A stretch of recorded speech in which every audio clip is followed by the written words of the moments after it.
What's on, ladies and gentlemen? My name's Ross, I like games, and today we're going to be having a look at vanilla cards in the Transformers trading card game. That is, cards that don't have any skills or abilities. Now, I'm not counting the ones that have one skill, so ones like Deadlock, that does have a skill but only in alt mode, and Dinobots Swoop, that does have a skill but only in alt mode. I am not counting them, ladies and gentlemen. We are only looking at the true vanilla cards. And essentially there are two facets we need to look at here when deciding which ones are the best. And that is what designations it has, cars, planes, etc. and how good the stats are compared to what we might be expecting. And it shouldn't surprise any of you to know that the worst vanilla character is Sgt Cup. There is one nice thing I can say about Sgt Cup, and that is it's a 7 cost, which is below average. What I've decided to do is have a look at all of these cards in terms of the percentage of the average cost and the percentage of the total average stats, adding up attack, defense, and health in both modes. And Sgt Cup is 88% of the average cost, 7 rather than 8, but it has 78% of the average stats. That's a minus 10% drop. That is not particularly exciting, ladies and gentlemen. But what gets even worse with Sgt Cup is when we start having a look at the designations and we go, well, hang on a second. What does Sgt Cup actually have? It's a truck. And when we looked at the support, and I'll pop a link to that video in the description, we said that trucks have the worst support of anything. It's kind of got team-up tactics, which lets you repair 2 damage from a truck, but not really. And then the only other thing it's got here is cargo trailer. And cargo trailer takes a while to actually get going. Again, I've done a video about cargo trailer. I'll pop a link to that video in the description. I've done a bunch of relevant videos. I'll pop links to all of them in the description. My point is, it's not got good support as a truck, and it's not got good stats. It is a terrible vanilla character. So coming in at number 5, we have Ironhide. Now the stats on Ironhide are not looking too bad. It is 75% of the cost of an average character, while having 72% of the average stats, which is pretty good. It's not too far off.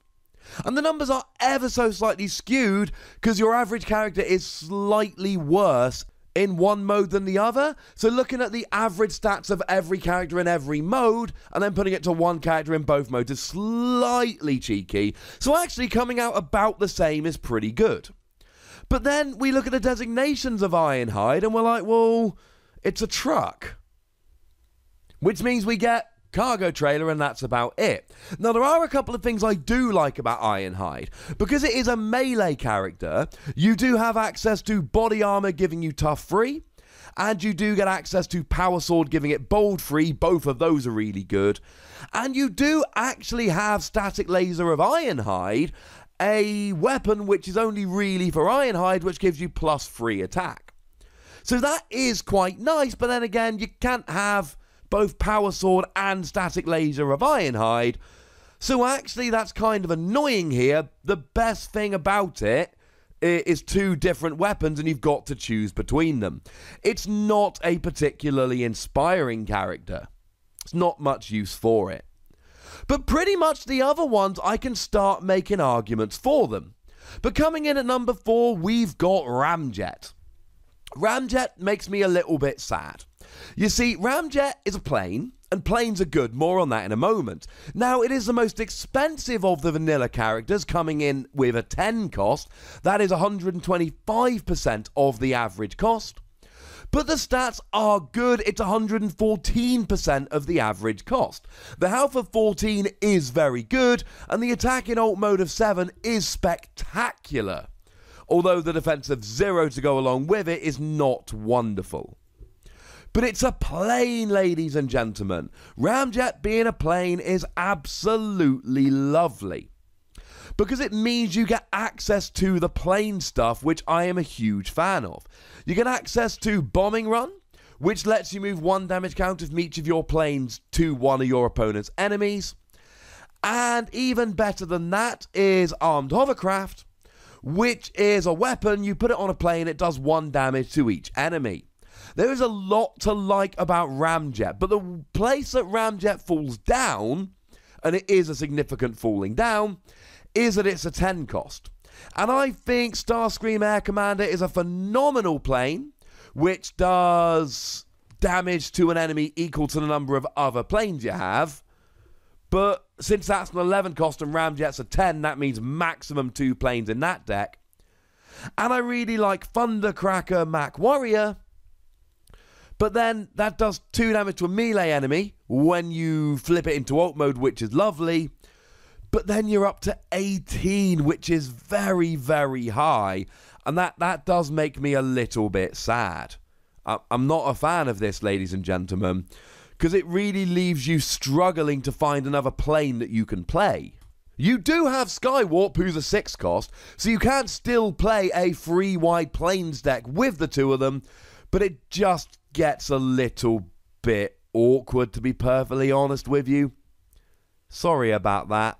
So some things to like, but it's not amazing. But the other 3 vanilla characters, I can actually think of pretty good things about them.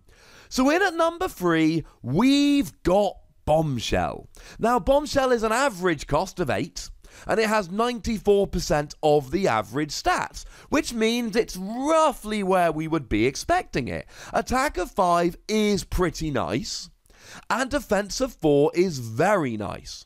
Now, interestingly enough, in the issue of Tabletop Gaming, where they did give away a free Transformers card, I did a video about that, link in the description, Drew Nolasco, who actually was one of the designers of the game, he picked out Bombshell as one of his favourite characters. He said, Bombshell may not have any special abilities, but do not underestimate his hefty 4 defense and 10 health. He can prove a heavy roadblock to smaller attackers. And as much as I agree with that, I'm worried about putting him into Insecticon decks. And the reason is very simple. In an Insecticon deck, I want to use Insecticon Scrapnel. Insecticon Scrapnel is a 7 cost, which means Scrapnel and Bombshell together cost 15. Which means you cannot make a 4 wide Insecticon deck using both Bombshell and Scrapnel. Because there is a 5 cost Insecticon, which is brilliant, it's kickback, but there aren't any other 5 cost Insecticons. You can make a 4 wide deck of Insecticons using Bombshell. That is absolutely possible, because if we have a look at some of the other ones here, we've got Chop Shop, who's a 6 cost. We've got Kickback, the previously mentioned 5 cost. And we do have Ransack, who is a 6 cost. 2 6s are 12. Add to 8 is 20. Add to 5 is 25. So you can do that. And we like having lots of Insecticons in a deck. Because Kickback in bot mode, when it's attacking, you flip 2 more battle cards for each other Insecticon with which you began the game. So you want a 4 wide Insecticon deck. And one of the amazing cards you can have as an Insecticon is Swarm. Flip a battle card for each Insecticon with which you started the game. For each orange you flip, your opponent chooses one of their characters and takes a damage counter. For each blue you flip, you choose one of your Insecticons and you heal. That is nice, ladies and gentlemen. Swarm is a good card. And as a side note, you also get Bug Bomb, which is really quite nice. If you attach Bug Bomb to an Insecticon and then that Insecticon gets KO'd, then you get to scrap an enemy upgrade and your opponent discards a card from their hand.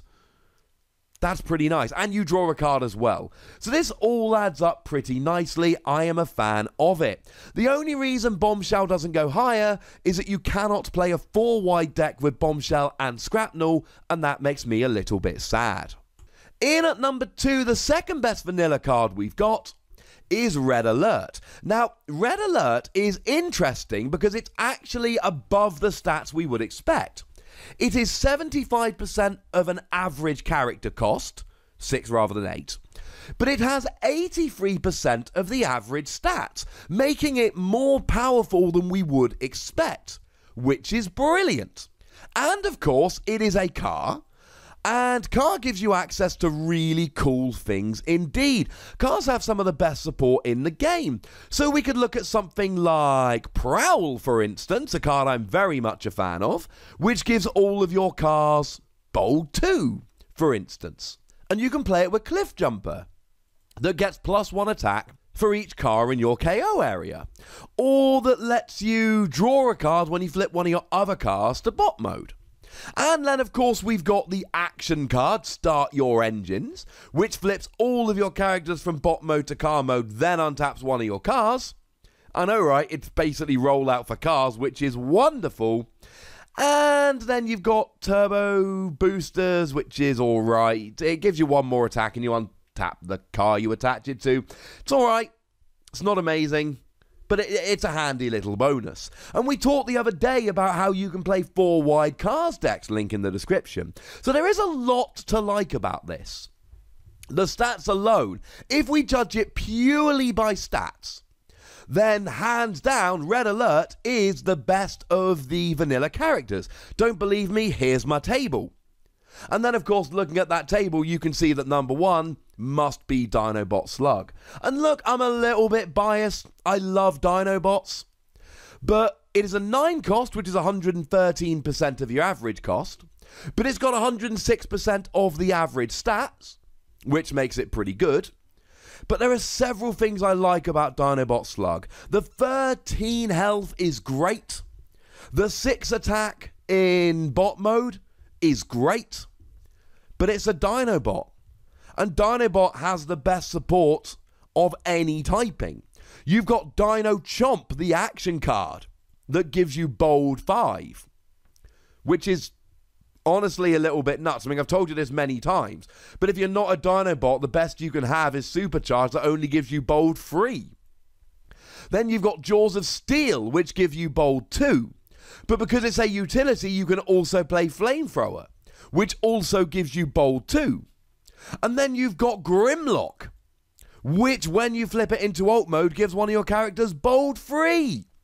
And you've got Dinobots Sludge, which both repairs your Dinobots and allows you to move damage counters from your other Dinobots to him, allowing you to heal up really quite nicely. Dinobots Slug is a really nice attacker. You don't have any skills, but seeing as this is the video about vanilla cards, I'd like to think you figured that one out.